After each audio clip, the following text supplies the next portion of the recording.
first of all, thank you guys for coming out this morning. We really, really appreciate it.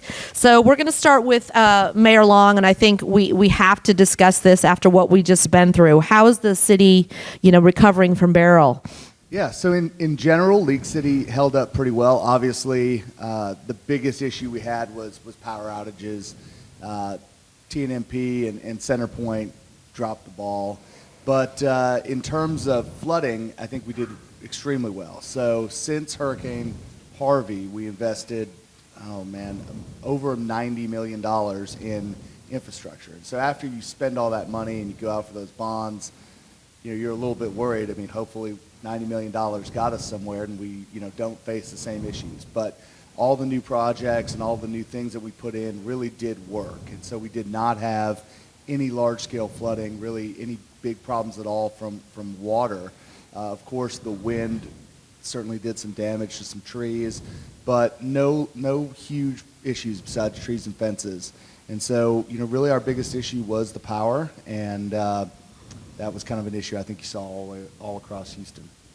So, John, following up on that, how are we doing as a city? I know the main question right now is yard trash, waste, waste pickup, debris from the storm, because we did have quite a bit of that for a lot of our residents. Yeah, so after electricity, the next issue is, hey, when are you going to come get all the debris? And so, that's always a challenge if you think about, the people that pick up the debris are the same people that pick up the trash for the most part, and so they're already busy with that kind of thing. But so as we go forward from a debris perspective, we did open a drop-off center that's been real successful for folks that just have a few bags of green waste, and they've come in truckloads with bags. So we started that Saturday. We had 1,200 people, and on Sunday we had 600. Yesterday we had 350. We would expect that during the week. And then AmeriWaste has partnered with us. We thought we were going to have to leave it on the ground at Hometown Heroes, and they've come every day to pick up all the bags that are there after the end of their regular shifts.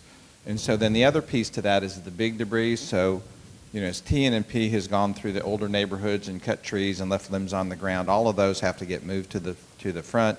We engage a national contractor because he's got capacity, and that's what he does, storm debris.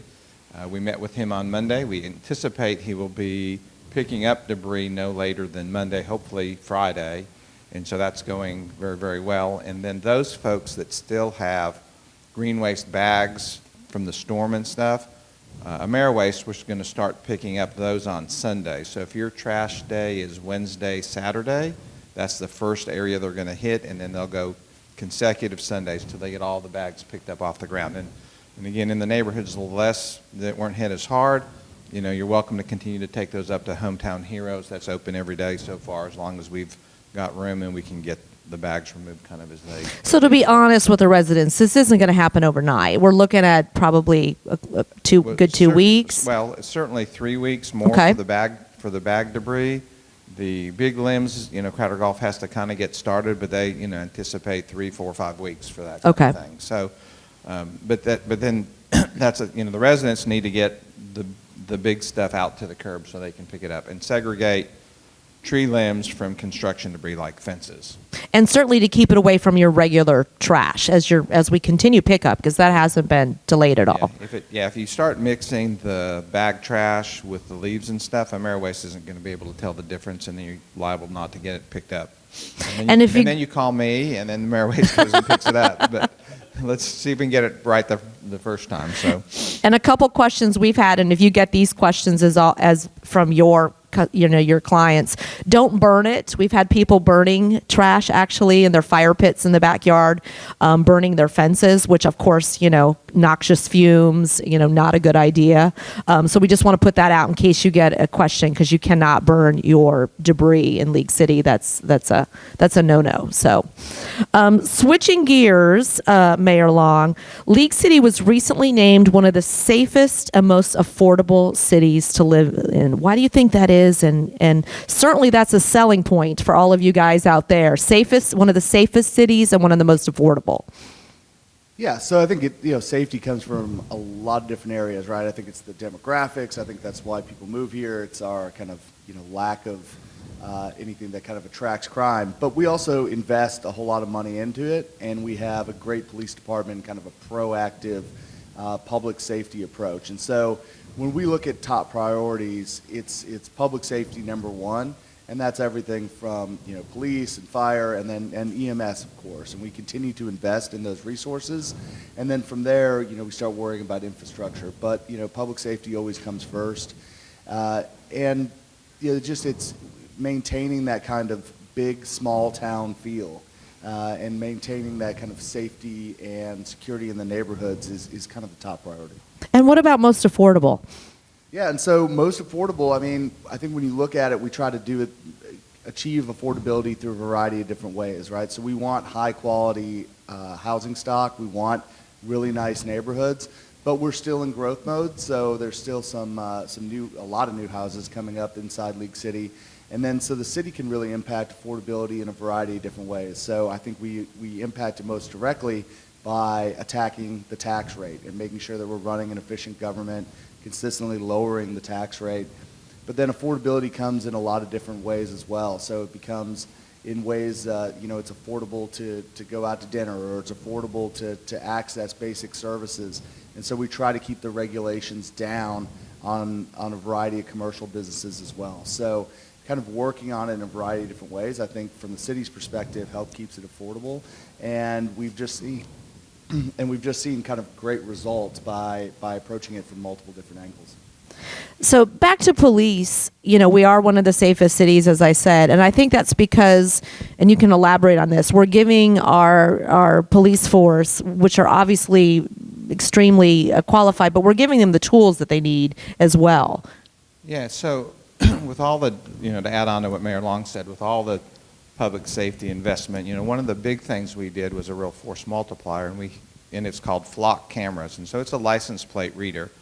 And so we started that about a year and a half ago, and we've got, I'm trying to think how many, about 60 of those implemented. And one of the things we've partnered with HOA, so we've actually looked at the HOAs and even kind of isolated more than just the entries to and from the community, but the entries to and from the neighborhoods.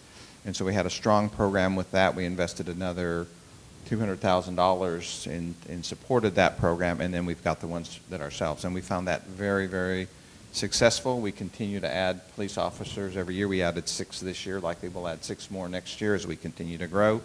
And then just keep our equipment modernized, with new ambulances or new police cars, and provide the latest in technology so that we can make League City less attractive to the criminals. And so if they know the whole flock camera thing's getting a lot of press, and so they know this isn't the place to go do bad things because they get caught pretty quickly. We've made quite a few arrests, just stopped crimes and then prevented those crimes from happening. So, and we just heard a story about this literally a couple days ago. So we were with the Friendswood City Council when we opened the connection between League City Parkway and Friendswood Parkway.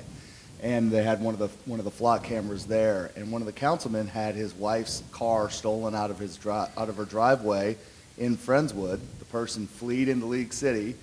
The flock cameras tracked them from Friendswood to League City, and by the time they got into Webster, who also has flock cameras, they arrested the person in Friendswood, or in Webster. So the cameras are all hooked together all the way up into Houston, and will continue to find and ping as that person drives up 45 to I-10, wherever they go. So it turns into there's no safe place to run, and it all kind of goes together. So hate that his wife's truck got stolen, but it's a great story about why those things are effective. and I think too, comment on the HOAs partnering with us. I think that's a selling point too when you're out and about asking what subdivisions that your customers are living in, whether or not they have these HOA partnership. Yeah, and these HOA partnerships, so essentially what it is, the city will pay for 2 years of the camera, the first 2 years of the camera, then after that it goes back onto the HOA. But the cameras are extremely affordable. I think they're $3,000 a year? A camera a year. $3,000 a camera a year. So you can see that is not a huge expense to be able to kind of track all the things that happen in and out of it. So we'll pay the first 2 years, and then hopefully they see the value after you're picking up not only petty crime, but then very serious crime as well. And then hopefully the HOAs pick it up from there. And every time one of those cameras is added, it goes and boosts the entire, regional system with those cameras. I'm going to throw another question at you, John, that you're unexpected, not on the list. When we talk about most affordable city, I know you like to talk about the services we get and what a value that is when we talk about water, wastewater, parks and rec, that kind of thing. Yeah, so when you look at city services, we do a lot of things regionally. For example, most of our water comes from the city of Houston and is treated by them. And I always like to say, when you think about water, our water's just over 1 cent a gallon. It comes to your house, and then they take it away. So that's all for 1 cent a gallon. Now, when you put a lot of water on your lawn, then those bills of course, can go up pretty quickly. But we think we run a fairly efficient and effective model for the delivery of services. And I think our parks and rec services and our library services, when you compare to other cities, we've got some amazing. We've got amazing staff in general and committed staff. I think this latest hurricane's a demonstration of that as they work through. They started on Sunday and they've worked through continuously to keep the services going and without interruptions or anything like that, and then to get the parks back in shape. Yeah, we have a first-class parks department. Absolutely. They run a summer camp, if you don't realize that or not. We have that at the community center, and I think that was down for maybe one day, and then we got that back up and running. And then a number of parks and rec programs we have and library programs. I think we have one of the best in the region, quite frankly. We do. Yes, ma'am. Switching over to you, Mayor Long, year after year, the council continues to decrease the property tax rate in League City. And we're about to enter budget season for fiscal year 2025. Is that still a goal of the council? And how are we able to keep decreasing the property tax rate? Well, yeah, I'd like to get reelected. So, yeah, it's definitely, it's definitely a goal. And that kind of reflects, I think, the values in League City as well, right? I think the people in League City expect high-quality services, but they expect those to be delivered efficiently. So, and I think when we look at the property tax rate, there's a couple different ways to look at it. There's a lot of people that will tell you they decreased the property tax rate while the appraisal rate went up more than they decreased the property tax rate. So they essentially didn't do anything. So what we look to do is to at least get it down to what we call the no new revenue rate, so it offsets all the increase in appraisal value as well. And so to offer kind of true tax decreases, and that takes a lot of fiscal discipline, and that's really hats off to the finance team and to John for making that happen. So as we continue to expand, and we built a lot of new houses in League City last year, so we'll capture a lot of new revenue from that. We need to continually get more efficient, but in reality, the cost of goods are going up more and more. So we have to continue to kind of look for that and offset it with a variety of new revenue streams, whether that's sales tax or other things to help offset that. But yeah, we will continue to lower that property tax rate and make it, we don't want to have to tax people out of their homes or put additional stress on the affordability of the homes. So I want to remind folks, if you have a question for one of these gentlemen, we'll be getting to those soon. Just kind of raise your hand in the air, and Amber will pick up those questions, or she'll kind of go table to table. So don't be shy. Don't be afraid. When do you ever get to the mayor and the city manager right here at your disposal to answer those questions? So, John, development is exploding on the west side and the southwest side of town. Can you elaborate on some of the housing numbers we've had so far this year and all the developments that are kind of currently in the pipeline? Yeah, so just thinking about housing, I've been here 12 years now, and when I first came here, we were building about 1,000 homes a year, and then that kind of tapered off, and then we hit the pandemic and the ice storm, and we're about 350 or so houses a year. Last year, about 600 new homes. This year will be well over 1,000 new homes, and we think it will continue. There's Petrogal, which is kind of right down there on 517 and Hobbs Road, is going to start a new phase. It's going to be south of 517. Samara, which is off of Hobbs Road, a Lennar development, is building their next phase. It goes all the way over to Landing. D.R. Horton and Five Stars building off of Maple Leaf. And then Hillwood just started development. I think the mayor mentioned it. That's right off of League City Parkway, where we connected League City Parkway across to Friendswood Parkway. Mm-hmm. So it's just, the growth continues. It's a great community to raise a family. You all know that. We all know that. and will continue to be so. And so as long as there's land, I think it will continue to develop out. And then kind of what we, the big thing we always hear criticism about, is transportation, mobility, and drainage. And so as it relates to transportation, that connection to League City Parkway is one of the big improvements that we've made. We'll continue to make bottleneck improvements on League City Parkway. We made several last year. We're still working on the one at Highway 3 and League City Parkway. We're going to do Walker Street and League City Parkway shortly, and then 518 where we add auxiliary turn lanes. And then the last, big major, it's not the last, but it's the next big major roadway is the Grand Parkway. And after all these years of discussions, is coming to League City. They anticipate being under construction in 2027 and being done by 2031. And it will be a tollway. It'll go from I-45 west to Alvin and points further west than that. And so League City remains a great place to raise a family, so people are coming and they're building homes, and with that will come the retail and commercial growth. Speaking of the Grand Parkway, currently League City is working on a West Side master plan, which is kind of encompassing that area around the Grand Parkway, so we can determine that balance between residential and commercial. What does that plan involve, and why is it so important that we're developing a plan? Yeah, so this is kind of the last great wave of construction that will happen in the city is kind of on that southwest side. So if you've ever been out there, I mean, a lot of people don't even recognize that southwest side as being part of League City, right? It's all the way down towards Alvin.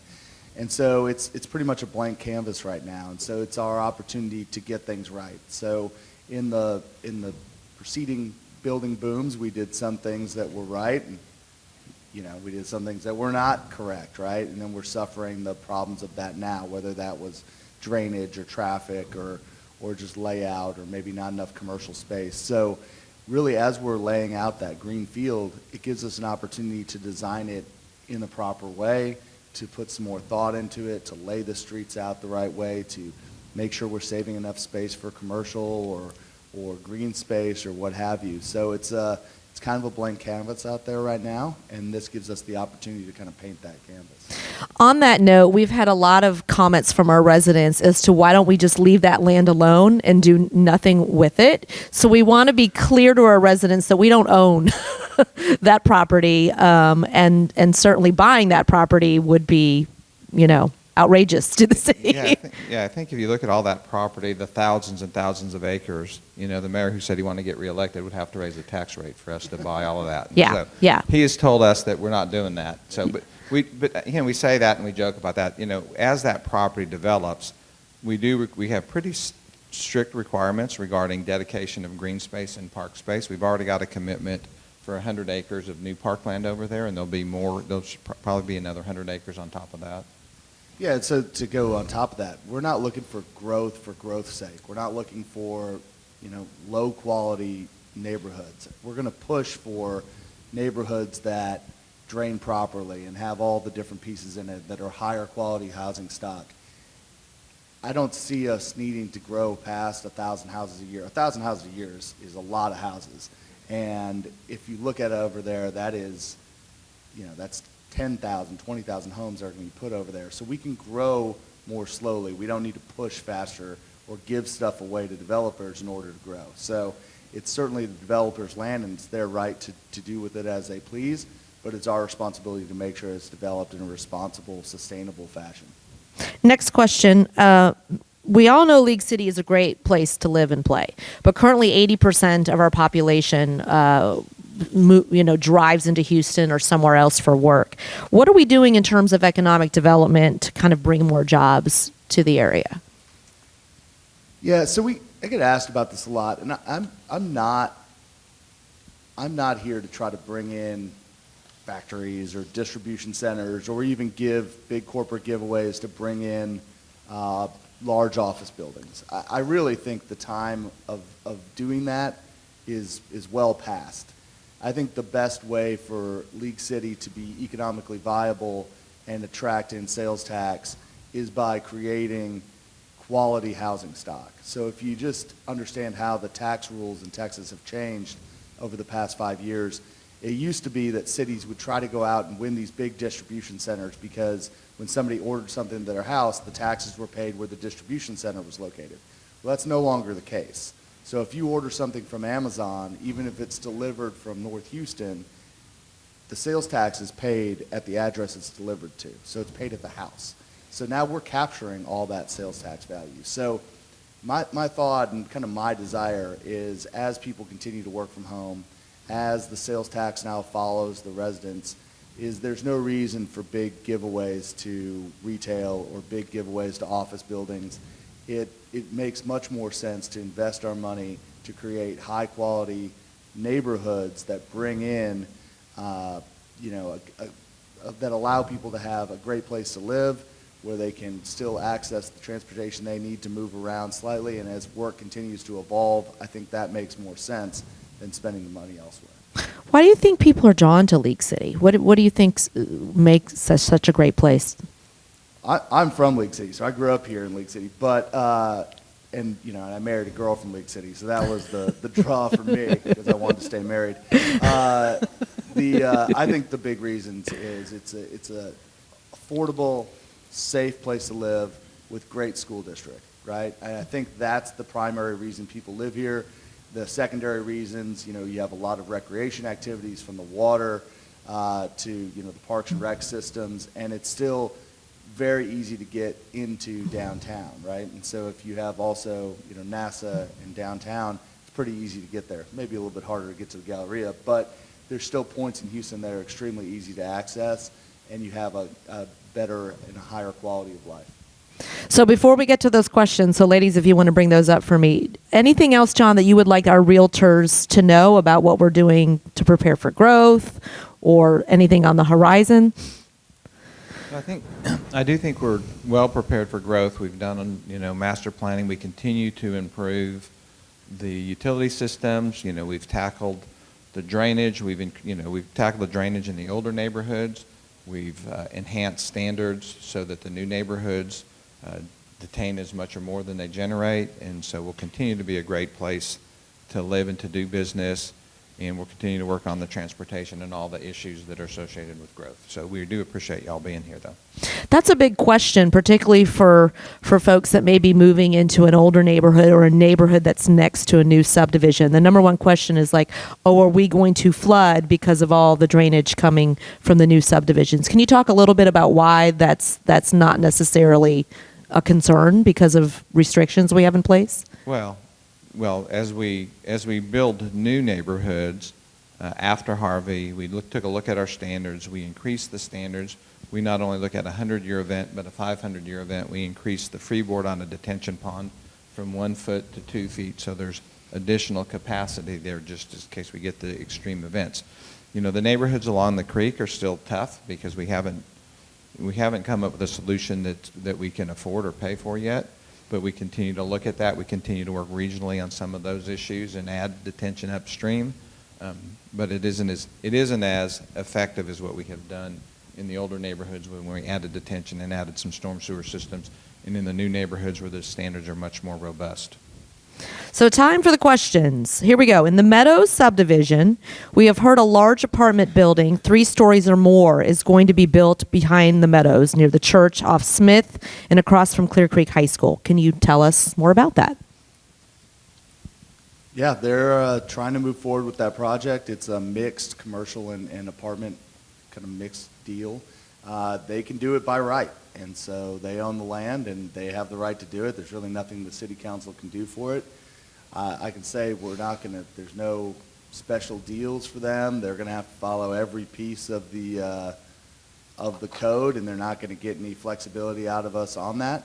But so it's a land rights use state, and they own the land and they have the right to build that on there. And unfortunately, that's what they plan on doing. Will the Grand Parkway go from 45 to 146, and if so, where will that be? So that's what they call Segment A, and it's still in a little bit of flux. In the short term, what we're going to do with us and Texas with Highway 646 is they're going to widen it to 4-lane divided all the way to 146, so it ends somewhere between Highway 3 and 45, and that project's going to get started probably within the next year. At some point in time, we're going to have to look at how to grade separate, whether it's on that corridor or whether it overlaps I-45 and then comes across at Texas City. That's still kind of all part of the conversation. On the map, it shows as being 646. And what year are we talking about this getting? I think you said it earlier. Well,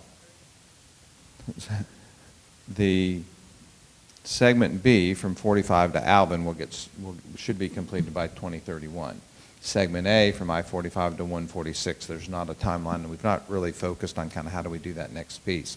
646 is going to get upgraded to handle the cars that are on there today. Any update on League City having a convention center? Nick, you want to tackle that question? Yeah, so I'd say we're actively working on it. And, you know, we had a public meeting a couple months ago to discuss some aspects of it. We're working through a development agreement now and really have started studying what's the economic viability of it.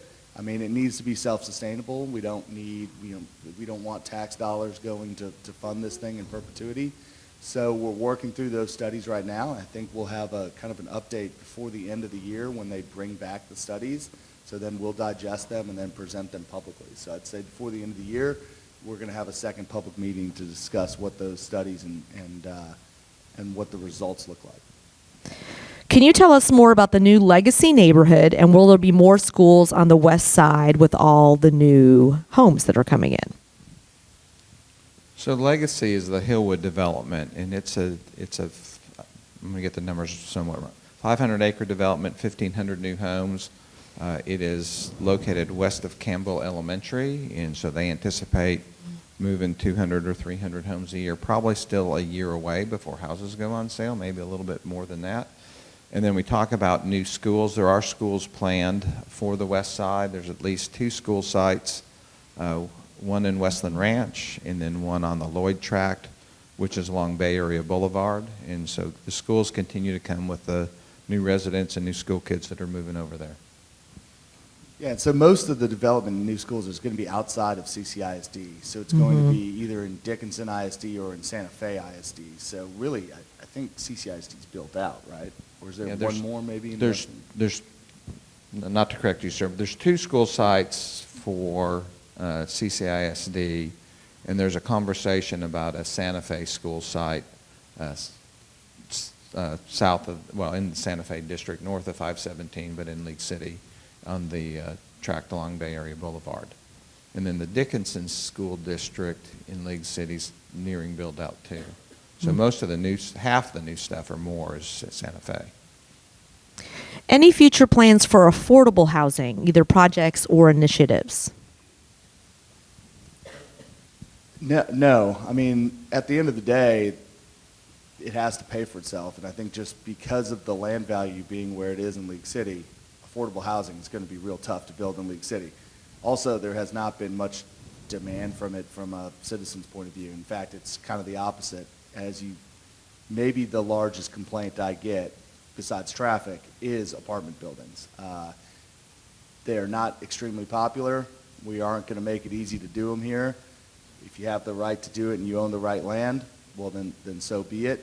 However, that land where you can put multifamily on in League City is extremely expensive, and it's not going to be economically viable to put affordable housing on. They're oftentimes going to go for the much higher rent apartment buildings. It's going to be Class A kind of apartments. So, of course, it's a free market, and if you can make it work, then go for it. But we don't give any kind of economic incentives for affordable housing. Can you share an update on approval for BESS stations coming into League City? Yeah, so at the last meeting, we finalized the rules for the battery energy storage devices. That's what BESS stands for.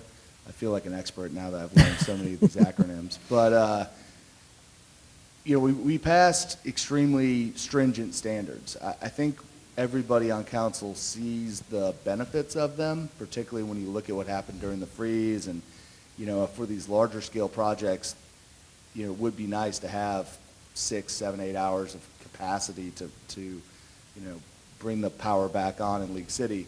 However, we also see the issues with them, right? I mean, nobody probably wants that thing in their backyard or next to their school. So we have to balance the risks and the rewards behind it. And so we put in very stringent standards. And I think we were a little bit surprised when we started this that there wasn't just a playbook to go to, that we couldn't just call up the Texas Municipal League, grab an ordinance that had already been vetted and really well thought out. We were kind of tip of the spear on this thing, and I think other cities are looking to us to do this. And that's surprising to me, and they told us the reason why. It's we're kind of at the end of the grid in a major urban area where two pieces of the grid touch each other, the TNMP and Centerpoint. And so a lot of these projects, ERCOT had us near the top to put these projects in. So we got the right to kind of develop how that's going to look and got the privilege of creating the new ordinance. So our staff did a great job of putting this together and really looking at it from a variety of different standpoints. And so I think we have a pretty comprehensive version right now, and we'll continue to evolve that ordinance as we get further and further into the development of these best sites. All right, last call for questions. Any other question before we wrap up? Okay, anything you guys would like to close with, just to kind of wrap up what we said today? What, John?